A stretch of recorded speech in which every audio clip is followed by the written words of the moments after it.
এক মুরব্বীরে মাত্র আমরা ক্রিসেন্টে বাড়াইছি লোকটারে। প্রত্যেকটা লোক কোনো শান্তিপূর্ণ হচ্ছে না, পোলাবেন আসে নাই ফার্স্টে, ওরা টিয়ার শেল দিয়ে প্রত্যেকটার মুখে নাকে দিয়ে খুব বাজে অবস্থা, খুব বাজে অবস্থা। ছাত্ররা আগে যায় নাই, ফার্স্টে ছিল না। এক মুরব্বী রোডের একটা মুরব্বী ছিল নরমাল যাচ্ছে, ওনারে গুলি করছে, এই গুলি করছে ওনার সাদা শার্ট শেষ।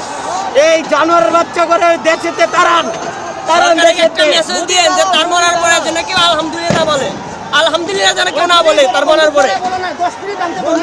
মাননীয় প্রধানমন্ত্রী বলতেছি, আপনি যেরকম এই যে ছাত্রলীগের প্রলোভন ঢুকাইছেন, আমাকে যে মানে ছাত্র প্রলোভন মারতেছেন, এটা আমরা বিচার চাই, আমরা বিচার চাই।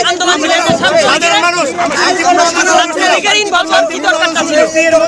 ছাত্রলীগের প্রলোভন র্যাব তারা এসে আমাদের অ্যাটাক করছে, আমাদের সাথে এক ভাই গুলি খাইছে, আমাদের মনে করেন অনেক হবে সুস্থ, আমাদের একটু মেডিকেল তাদের উপর থেকে কিছু লোকে আন্দোলন